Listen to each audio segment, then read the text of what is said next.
C stands for causality.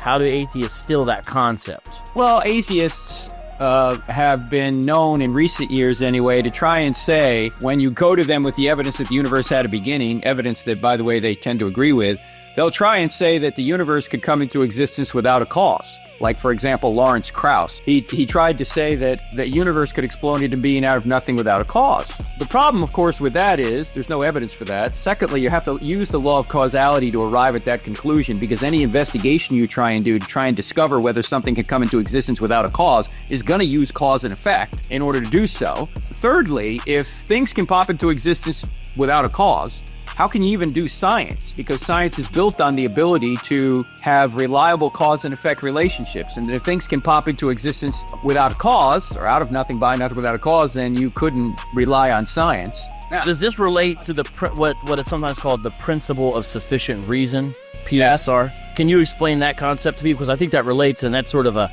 more fancy term. The principle of sufficient reason, as I understand it, is the idea that things have causes that have beginnings. Not everything has a beginning, because there has to be an uncaused first cause. The question is the universe the uncaused first cause, or is there something beyond the universe that is the uncaused first cause? There has to be some sort of cause if something had a beginning. Everybody, Vocab, believes in an uncaused first cause.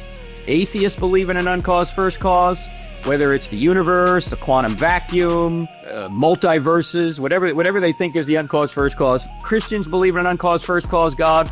So there has to be an uncaused first cause. Otherwise, we have no way of knowing anything about the past. If things can pop into existence by nothing without a cause, there's no way of knowing where anything came from. Yeah, it's sort of like the law of cause and effect. You know, everything must have a reason or a grounding or something like that.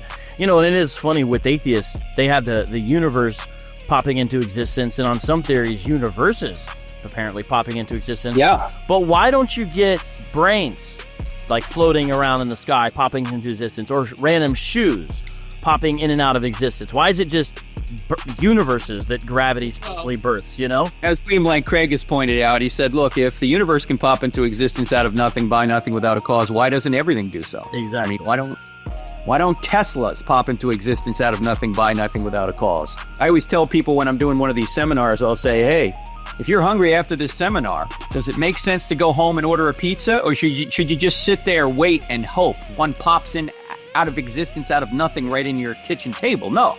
You gotta call and get a pizza, man. You gotta evoke a cause. It's not gonna happen without that.